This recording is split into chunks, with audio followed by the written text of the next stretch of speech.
Hello everybody, what is going on? You're watching a brand new video here from CarBootCollectors. I'm your host JM, and today we're going to be doing another car boot haul video. We're outside yet again. I did remember my tripod this time, so we're not doing it, all over the place, but we are still by the pond, so apologies for the slight noise interruption in the background, but it doesn't really matter too much.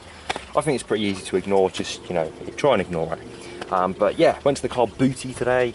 I got some really nice bits and pieces. It was looking quite, sort of a quiet day really.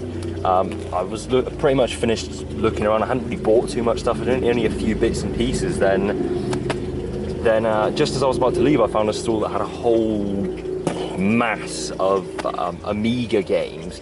So I'll save those till last. But I bought a whole, massive stack of Amiga games, boxed, unboxed. Some are just empty boxes, they're all a bit grubby. I've cleaned them all up now though, but there's some really nice titles. So as I say, I'll leave those till last. But aside from those, I also got some pretty nice sort of 1990s toys that are all sealed from a guy who's at the booty quite often. I got some nice sort of vintage clothing bits, and as usual, a few other little random bits and pieces chucked in for good measure. So we're on the table. I've got it sort of in an order. It looks a bit of a mess, all sort of scattered around, but I'm going to do all of the toys first, which there's not too many of, but there's some pretty nice stuff. Then we'll go on to like the random bits and bobs of clothes, and then, as I've said 2 times already, I will be showing the Amiga games last. So yeah, let's get on with it. So first of all, we've got a bunch of, as I said already, sort of sealed 1990s toys, all from the same guy. This guy's at the car booty quite often. He pulls up in a sort of like big van thing, very distinct, and he's always got lots of bits and pieces that are of interest to me, all sorts of sort of collectibles, antiques, bits and bobs, but quite regularly he does have like more retro-y things, sort of like toys, pop culture-y bits, and I always end up buying a bunch of stuff off of him. So all of what you see here was just out on the stall. There's a few other bits and pieces which I wasn't too interested in, either because I've got some of them already, or so a little bit expensive. He had some of the sort of 1990s Thunderbird stuff. I've got quite a bit of that at the moment, so I did leave those behind for someone else. But as you can see, I bought a few bits and bobs off him, some pretty nice stuff. So we'll go through all of this. As I said, it wasn't particularly expensive. Some of the bits are probably, paid a little bit too much for. Some of it was pretty decent, but all in all, we did a bit of a bundle deal, and it all sort of, works out fair for me kind of vibe. So it's all right. So I don't know where to start with. Let's start off with this. This is probably the most nice piece of the lot here. It's probably one of the slightly more expensive bits. This is a Lego Star Wars droid fighter from episode 1. It's from 1999. This is the very first series of Lego Star Wars that came out. Not the most popular model. It's quite common. You do see these quite often. I have actually got one at the moment, but this one is sealed, so it's quite nice. The box is not perfect. It's a little warm. People can be quite fussy about that with Lego, but it's pretty cool. Price was right, so I grabbed it. There's a little bit of stickerware there, but yeah, droid fighter, really nice just to see vintage sort of Star Wars sealed Lego. This is pretty cool. So that was that. Not the most exciting set, but still nice to see. Next up is this. This is a Babar sort of PVC figure. It's made by Ideal, 1991. Still sealed, packaging not in the most perfect condition, but still is pretty cool. We don't see a whole lot of Babar stuff, but I don't really know what it is. Sort of a cartoon comic character, I think. Don't know too much about it. But yeah, certainly don't see too much of it about, and there he is. Babar. Next up is this. This is really cool. I know Game Boys Are Awesome collects these. I don't know if he's got this one. So if you need it, hit me up. I think Oddpod collects these as well.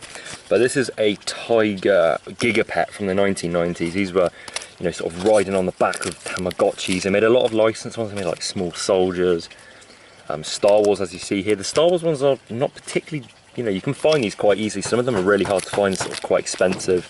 Star Wars ones are always quite about, they are about. You see them quite often. There's a sort of antique shop near me at the moment that's got the Rancor one and the Yoda one sort of sealed in pack. But this is the R2-D2 one. So you can see mint on card. It's Japanese packaging as well, which is quite interesting. It's got the English instructions on the back there.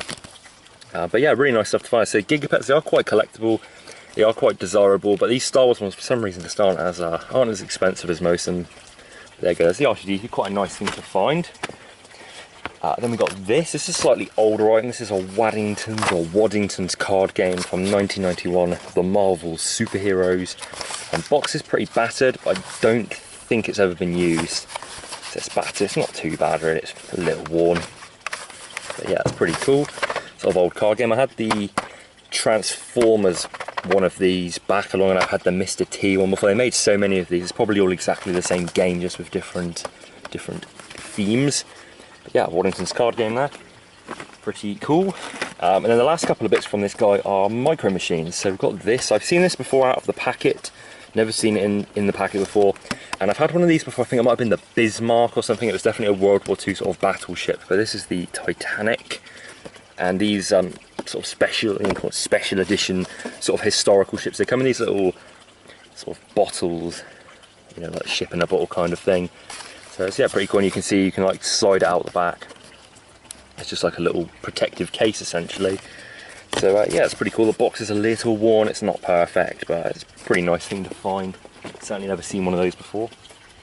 And then we've got these two. Again, I've seen these many times online. I've never seen them in person. I don't think they're particularly rare or sought after, but you know, still pretty cool thing to find. So these are Star Wars micro machines, the Epic Collection. And these came out in the 90s when all of the sort of expanded universe books were coming out. So they come in this like book-shaped packaging, and they're all characters from the novel. So this is the Truce at Baccarat by Kathy Tyers. You can see you get all these like weird expanded universe type ships. And then this one is the volume 1 of the Jedi Academy trilogy, Jedi Search. You can see you've got all the sort of, I don't know who any of these characters are, Morph Dool and the Sun Crasher. It's like a big cone.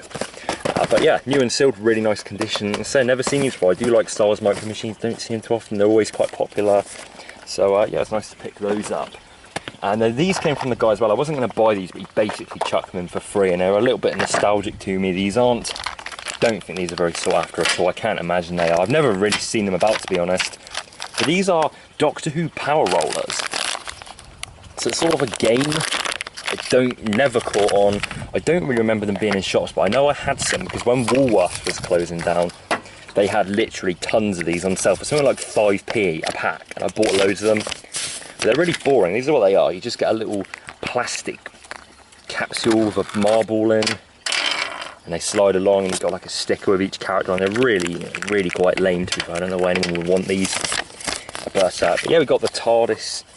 This is like the carry case. It's got the checklist inside, and a few sealed packets of them. Now, I wasn't really going to buy these. I can't imagine they're going to be too desirable, but as I said, there's a certain sort of nostalgic kick for me with those. So I was looking at them, and the guy was like, "You bought some stuff, you can have them." So I was like, fair enough. While in Rome, they make a pretty cool sound as well. So yeah, that's all the bits and pieces I bought off of that guy. The only other real toys, there's not too many more toys, to be fair. I got this off of a random stall. He had a bunch of wrestling figures, and I've got this Mattel Elite Seth Rollins sort of removable jacket. But yeah, here's an Elite. He's a little scuffed up, but I think I can clean him up with some cream cleaner. He should come up quite nice. I actually bought an Elite Seth Rollins last week as well, a different one. I don't really know who Seth Rollins is. It's a bit sort of after my time of watching wrestling, really. But there he is, comes in this sort of cool white and gold Power Rangers-esque garb. So there he is. And then the only other toys really are these. These are all, I can't say these are particularly exciting to me, but these are very well collectible, and it's really nice to get like a whole collection of them. So get them all unshot. These are made by Jellycat, who are sort of, I don't know, like soft toy company. They make like sort of these like stylized, you know, soft toys. They've been going for quite a few years, since I think like the sort of 1990s. These are all slightly older ones. So these are a line called Dingly Danglies. I am Dingly Dangly Mungo Sheepdog. So you can see they're quite heavily stylized. These are slightly older. These are from the sort of early 2000s. Now these are really are quite well collected. These Jellycat things. I've never really had any of them before, but I know that certain older ones are worth quite a lot of money. So yeah, these are little Dingly Danglies. It's nice to get like a whole collection of them. They're all different. Apart from, no, they look similar, but this one's a bat. I like this one. He sort of hangs upside down. That's pretty cool. A bat. But yeah, so they're all new with tags. Really nice and sort of clean condition. And yeah, So Jellycats, that's a name, so I don't see this stuff out too often. It's nice to pick those up, and I'll say these are quite, they don't look like much, but I had a quick look on eBay before doing this video. Someone sold this spider for like 20 quid, like postage included. They are quite desirable things, especially with the tags, and some of the larger size ones can be crazy money. So yeah, Jellycat, all of those, it's quite a nice little find. They weren't cheap, but certainly was a very fair price, so I was happy with those. Next up, another soft toy. This is the big man himself, Jeremy Fisher from Beatrix Potter. I've had one of these before. These are made by a company called Eden. I had the pig before from this Beatrix Potter range, or Peter Rabbit, whatever. But they're really nice. They're just sort of really soft toys with sort of certain bits done in like sort of fancy sort of fabric. Yes, Jeremy Fisher. So I had the pig before. I can't remember his name, like Mr. Pig or something like that. And it went for about 15 quid, and it sold pretty quickly. They're quite desirable things. So I saw this one there. He's he's not perfect condition. There's a little mark on the back there, but he'll probably clean up okay. So there he is, Jeremy Fisher, the big man himself. And from the same store, I got this covering over the hole in the table there. New and sort of little cross-stitch kit, Peter Rabbit. So yeah, never been used. Cross-stitch kits, I do sometimes buy them if I see them and they're new and sealed. Certain ones are quite desirable. You know, if it's an expensive one, new, they generally hold their value. There's certain brands that are definitely worth keeping an eye out for. I can't imagine this is going to be anything particularly expensive. But you know, it only cost me £1. It'll probably be somewhere in the region of like £9.99, something like that. Pretty quick and easy. That'll just go in a jiffy bag. So you know, it's not a whole lot of money in it, but it's just really, you know, it's easy and it'll go quite quickly. So yeah, next up we're gonna fade into, you might have noticed we sort of faded from collectible toys into sort of rubbish toys. So we're gonna fade that into the sort of collectible-y stuff. So yeah, I got these were actually off the same stall as both those little Beatrix Potter items. Again, I don't like these at all. My mum likes these. I think they are pretty damn rubbish. But yeah, these are quite popular again. You know, their time really has sort of been and gone, but I buy them if they're cheap. These are willow tree figures made by Demdaco. Don't know if that's the right way to say it. But yeah, these sort of range of figurines are supposed to look like, you know, sort of emulated wood, but they're made of resin. Sort of generic, faceless, vaguely, you know, sort of, oh, it looks like your auntie, like that kind of vibe. Oh, it looks like you, and you like nuts. You know, that sort of, you know, generic giftware stuff. I don't like it, but yeah, you know, these are quite expensive to buy new. As I say, the fad of these sort of has been and gone. They do still make them, and as I say, if I see them cheap, I do grab them. These aren't very expensive. I think it's a £5 for the pair. I paid something like that, which doesn't really give me a whole lot of room to make very much. Generally, these sort of small ones, sort of around 10 quid, and this one I have had before. I think I sold it for about £6.99, so barely worth doing. But you know, again, they do generally go quite quickly. They're in nice condition. It'd be better if they're boxed, but there's some willow tree figurines for your visual viewing. And next up is this. This is a really nice find. I haven't had any of this stuff really in a long time, but this is Watney's Red Barrel, a bar tray. It's probably 1960s, 1970s. Yeah, certain bar stuff, I don't tend to buy it too much. It has to be the right stuff really. But Watney's is certainly a brand you know, it's been discontinued for a long time, but it's still very well collected. I've had quite a lot of Watney stuff in the past, you know, from key rings to, you know, bar mats, all sorts of things like that. It's quite a collectible brand still really. I don't really know why, because it hasn't been made for years, but it's just a nice sort of tin tray made by a company called Hancock, Caulfield and Waller in Mitcham, London. So yeah, it's a little bit of rust on the side there. There's a little bit of tarnishing on the back. That's in pretty nice condition overall. I've never seen this one before. I think I've had a wooden Watney's tray before. But yeah, it's quite a nice little find. That actually came off of the guy I bought all of the carded figures off of, to show a bit of you know, variance in the sort of stuff he seems to sort of bring along. Next up, we've got a whole bunch of Now cassettes. Now, I've never had any of these before. I don't know, you know, again, cassette tapes. I generally have a look at them in the car boot. I don't tend to buy a whole lot of them. It has to be the right thing. Sort of, you know, metal tapes generally go quite well. Wrap, sort of that kind of thing I would generally look for. But I saw these now ones. It was the only cassette tapes they had, and there was just a nice little bundle of now tapes. So we've got, you know, 24, 25, 26, 6, 10, 5, 3. It's all sort of some earlier ones, some slightly later ones, and they weren't very expensive. It was a couple quid for the whole lot, so I grabbed those. I don't think there's any here that are particularly valuable. I know some of the later issue cassette ones are worth quite a bit. So, you know, when they sort of phased in from, you know, from when the norm sort of phases from cassette into CD, some of the later ones released on tape are quite valuable. I don't think, as I said, I don't think there's any here which are, but there are certain numbers which will have quite a bit of money on cassette and CD as well, for that matter. Some of the early CD issues are sort of, I think number 3 or 4 is the first one that was on CD. Very expensive. Can't say I've ever seen one. But yeah, a bunch of cassette ones there. Should be pretty quick and easy to move. So next up, we'll go on to some clothing. Now I've got a couple bits here which are fairly standard, and a couple of bits I'm very happy to find because they were, you know, quite a nice find. So these hats came from one guy. I had loads and loads of hats. I'd try and be a little bit more picky with them. I used to buy pretty much any hats, but I've got quite a lot at the moment, and it's sort of coming out of the summer now. So unless it's something really specific, I tend not to really buy them. It's got to be something that catches my eye. So yeah, this one here, this is Bud, whoever Bud is. It's a NASCAR hat.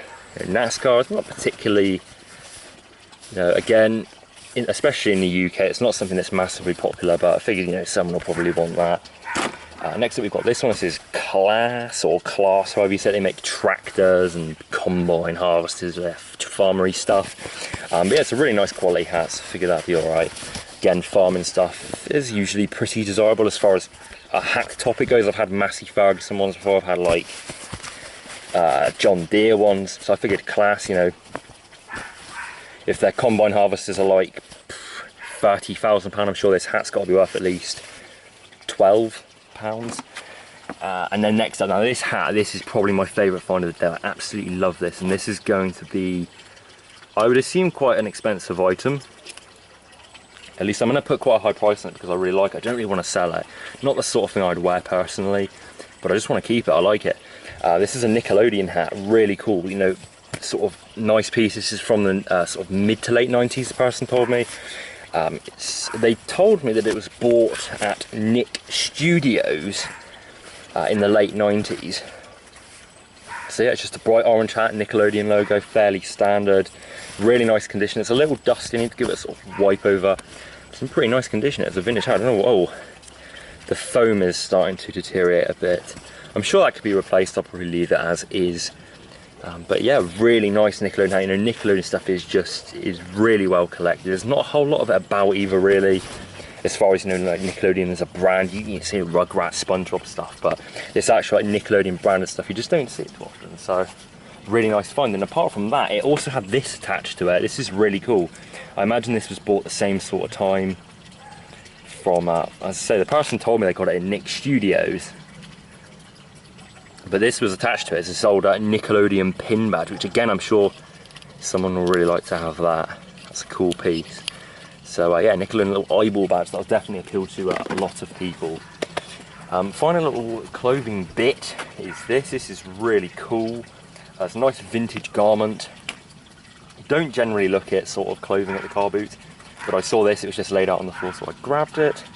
It just caught my eye. It is a vintage Disney sweater, Mickey's 60th birthday. So it's 1988, so it's from 1988. You see the Disney tag in there. It's really nice. You know, it has been worn. There's a few marks, and I probably wouldn't clean it because I don't really want to risk damaging it. But it's probably, I don't know, I'd say probably a size small or maybe a medium. But yeah, pretty nice condition. Some age-related sort of spotting on it, but it's pretty good overall. So there's that, a nice find. You know, vintage clothing is one which I sort of like, but also hate. Like, I find it's quite a lot of hassle to to sell as far as sort of measuring it and having people return it because it doesn't fit, all that kind of thing. But I do like getting it. It's nice stuff to have. So next up, now this is actually a bit of a story, and it's more of something that the annoying thing is it's more what I didn't buy. It's really annoying. So I got to this stall and they had a vintage He-Man Castle Grayskull out on the table. Now a guy already had it in his hand, and the stall was just setting up. And this guy was there. I've seen him before at the car boot. He buys sort of like vintage toys and stuff. He's a bit of a bellend, but he was there having a look at it. So I was sort of thinking, I'll hang around a bit. He might not buy it, he might put it down, don't know, unlikely. So I was hanging around a bit. So the woman gets out another bag full of figures and, you know, vehicles and stuff. And the guy just stood there for ages, just rummaging through it, looking through it. And I'm thinking, I don't want to, you know, it's fair, you know, fair game. He's there looking at it. I'm not going to butt in and get in there. So I thought I'll just hang around. If he puts it down, I'll buy it. So I'm waiting around, and then one of my friends sort of came in and was looking at the castle, and I thought the guy was going to kick off because he's, you know, the sort of person that would. And he was there just going like, he didn't say anything. So my friend was looking at the castle, asked how much it was, and then this guy just walked off. So my friend was just like, I'll take it. So he paid, I think it was 30 quid he paid for a Castle Grayskull, pretty complete. Only a couple of figures, a few vehicles, but what was amazing about this lot was it just had like tons of accessories. So this ice cream tub was full to the brim with He-Man accessories. It's a shame there was no figures there because it was all in really nice condition. I had like, all the accessories for He-Man, Skeletor, Man-at-Arms, you know, all of the characters. Prince Adam's belt, which is a really hard to find thing. There was a battle cat that was like mint complete. And you know, so I went through it with him, helped him sort of put together the bits and bobs, sort of what accessories go to what. Gave him sort of my advice on what I would do as far as sort of parting it out to sell. And yeah, it was just a shame I didn't get it. You know, it's a few seconds, but you know, I'm glad my friend got it as opposed to the other guy. So I don't really have any personal beef for this guy. I've just seen it at the car boot before. He's, you know, haggles really low and that kind of it, which bugs me a little bit. But anyway, the story really is I helped my friend out with the He-Man stuff. And all the accessories were in this ice cream tub, Rima Ice Cream, which is a bit of a local company back from, you know, sort of 70s, 80s. Rima Raspberry Ripple. And I said to him, you know, this tub will be worth a couple of quid. You know, people, sort of prop houses, TV studios are always after stuff like this. Because it's cheaper to buy a vintage item like this than it is to sort of make up a sort of fictional item and have that produced. So an item like this, there wouldn't be a whole lot of value in it, maybe sort of like 5 to 10 quid. But I always feel like, you know, if you're going to get something like this free with something you're buying, you may as well list it and get a couple of quid as opposed to just, you know, chucking it in the bin. It's a bit of a history at the end of the day. I can't imagine there's too many of these left around. So a bit of junk. It's a shame that I didn't get the He-Man stuff. I'm not going to lie, I was a little bit annoyed that I didn't, you know, swoop in. But, you know, as I said, I'm glad my friend got it. He, you know, he is more into He-Man than I am. He's keeping quite a lot of it. So I'd rather he gets it than someone else as, you know, one of my enemies. So yeah, Rima Ice Cream Tub. Bit annoying, but, you know, pretty cool. I do actually like this. So there you go. Okay, so next up we're on to not the He-Man stuff, unfortunately. We're on to the Amiga games. This is the final thing I have to show in this video. And yeah, really cool. So, as I said, I bought all of that stuff. You know, bag sort of, you know, pretty much full, thinking, oh, it's, you know, been an okay day. I've got some bits and bobs. And I'm walking past one of the last stalls to get to my car, and I see this whole stack of sort of big box PC games, and I thought initially they were just big box PC games, and I started, you know, thumbing through them, and see they're all sort of old Amiga games, sort of, you know, 1980s, early 1990s, and there's quite a lot of them. So I asked how much they were, and they were like, you know, 50p each. Take the whole lot for 10 quid, and I was like, bloody hell, I'll have the whole lot, 10 quid, not a problem. So yeah, I paid 10 quid for all this, and I was very grubby when I got it. I've cleaned it all up, I've had a look for it. Unfortunately, quite a lot of the boxes are empty. Now we've got a lot of loose discs in these plastic cases, and I was hoping that the games would have been in them, but I looked through them, and there are a lot of demos and sort of copied games, as you'd expect with getting, you know, an old Amiga collection. But what's good is the games that are important. I mean, I've just accidentally revealed one of them in the corner there. The games that are important are actually here, and they're in ridiculously nice condition. So for what I paid, I'm certainly not going to complain that some of the boxes are empty. So before we get onto the big reveal of what games we got, I wanted to show you this. So I asked if they had a bag to put the games in after I bought them, and they gave me this, and I was very amazed because I was thinking, you know, that bag will certainly be of desirability to someone. It's a big old Toys R Us bag, not particularly old one, but you know, Toys R Us. People are a bit nostalgic for that now. Toys R Us stuff, fairly collectible. I'm sort of joking. I'm sort of joking. It's you know, I'm sure someone probably would buy that, and I'm not going to lie, I probably will end up listing that on eBay for like a £5 maybe. But yeah, it's probably quite sad that I'm going to do that, to be completely honest. But anyway, let's get on to the Amiga games. So as I said already, quite a lot of the boxes are empty, so we're going to go through those first. So we got this, Dizzy's Excellent Adventures. Now, I will say the box is in really nice condition. I say it's a shame that there's none of the, you know, the floppy disk in some of these, but you can see all of the sort of bits and bobs in here. The manuals, the posters for this game are all in here. So it's a shame they're not complete, but certainly that's going to be that's going to be in demand for some people. So certainly not a complete loss. So you've got Dizzy's Excellent Adventures there as a box set. I think I have had that game before. Like many moons ago. I don't know how much I got for it, anything. So in fact, actually, I think I bought it might have been for the Commodore or something, I don't know, quite a while ago anyway. We've got this, Amos 3D, which is a shame because this seems to be quite a desirable thing. I don't really know what it is. I don't know if it's a game or if it's just like a sort of effects simulator thing, but it seems to go for a fair amount of money. I saw one on eBay went for about 40 quid. Let's say no discs in there. We've got Back to the Future 2, which does have a manual. There's like a whole flock of pigeons flying around. We've got Back to the Future 3, which again, it's got the manual but no games, or no discs. Or floppy discs, yeah, floppy discs. And then we've got this here, Techno Sound Turbo, which again seems to go for a fair amount of money on eBay if it's complete, but it's literally just the empty box. And I don't know if this is genuine, because you can see the print on that is so low quality, that might even be a face. So it's got the manual in there, but the manual again, it just looks so low quality. Maybe that's just what it was like, I don't know.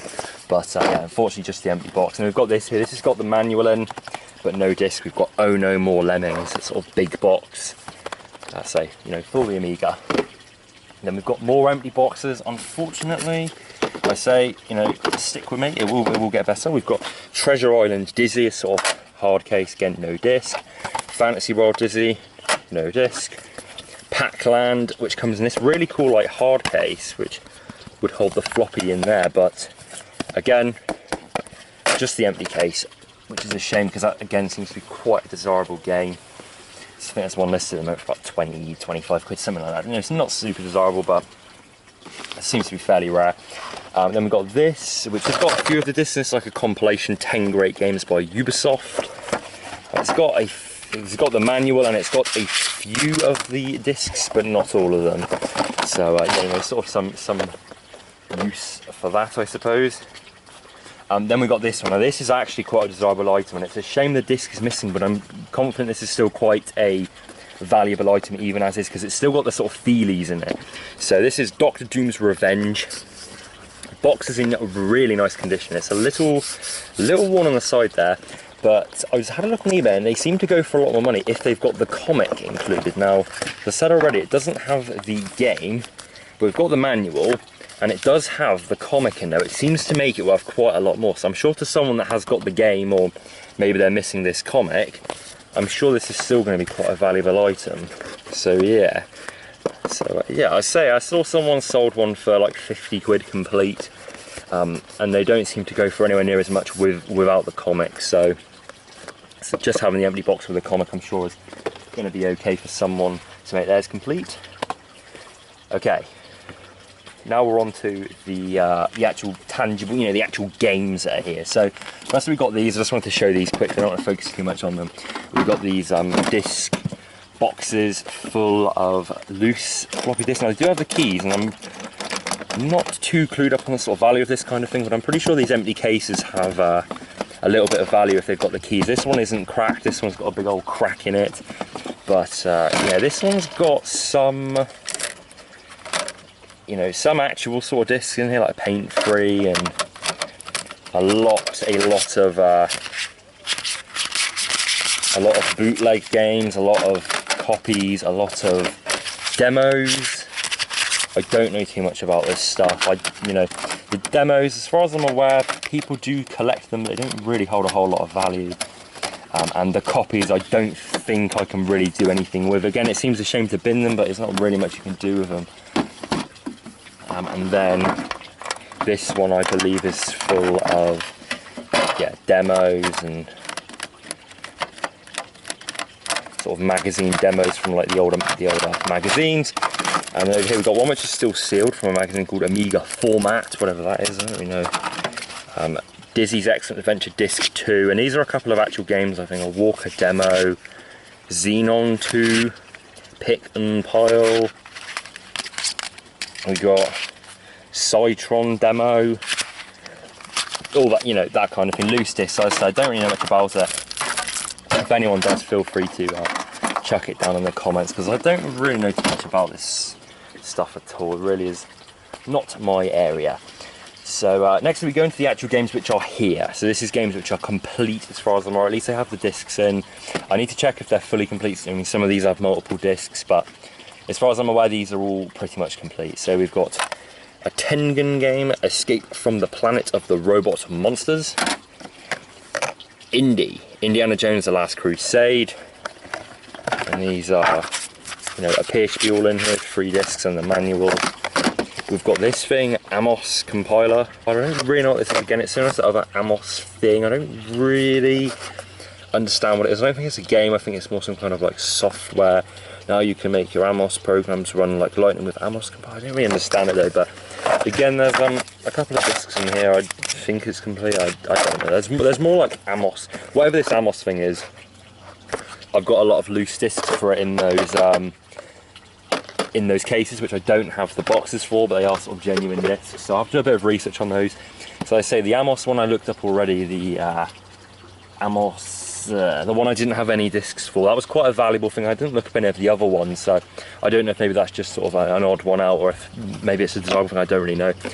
Next up is this. Now this is a really nice thing to find. It seems to be quick. Now, I knew when I saw this one, I was like, I know that's quite a desire. You know, as a whole, these games are generally quite desirable. This is King's Quest V. It's in really nice condition, so we'll crack this open. I think this seems to be about a sort of 40 to £50 game, and these, there's quite a lot of discs. I know, you know, obviously these older games have a lot of discs, but I don't know if that's correct. I'll have to do some research, because you know, my knowledge with this stuff is limited to what I've sort of had before. It's nothing I've ever really collected or have any experience sort of using. So we've got the manual, the Sierra catalogue, and then there's the warranty registration now, which appears to be unused. So yeah, that's in really nice condition. You know, as I said when I introduced all this sort of Amiga stuff, it's a shame that a lot of the games are missing the discs. It's just an empty box with the sort of paperwork. But all the games that sort of, you know, really matter, the more desirable ones, are in here in a really nice condition. So there you go, King's Quest V. Bear in mind, that cost me 50 whole pence. In fact, it worked out probably less than that when they you know, factor in all the other cases and all that. So next we've got this one, Indiana Jones and the Fate of Atlantis. Again, I haven't checked this one up yet. I've only checked up a few of these. So again, it looks to be complete. There's like 11 discs in here, a lot of discs and a manual. It's in pretty nice condition. I think there's a couple of Indiana Jones games that are quite sought after. This may very well be one of them. I've certainly never seen it before.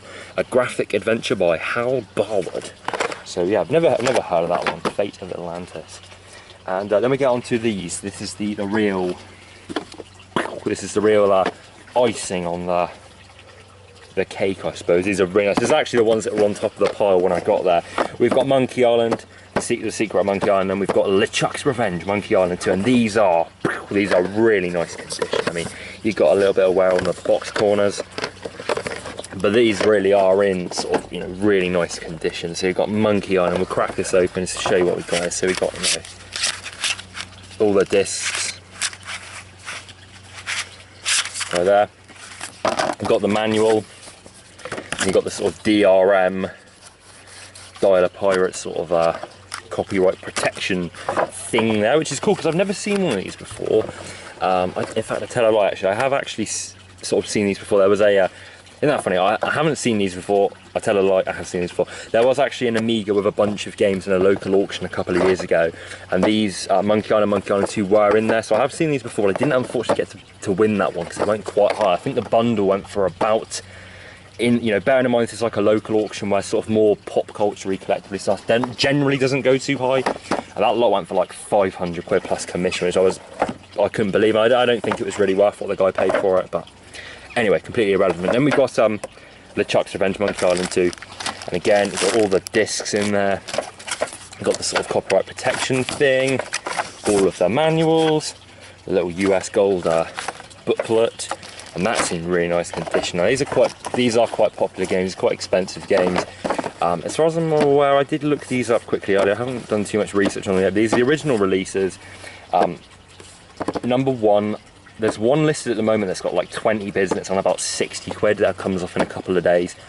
Quite a desirable game. I'd say this is probably worth the best part of 100 quid. I'd probably list it for about 95. Based on the quick bit of research I've done so far, it might be worth less than that, might be worth a little more. I'll have to do some more research. And then we've got numero 2, which I think is worth about sort of 30 quid, 40 quid. It's not worth as much, but still quite a desirable piece.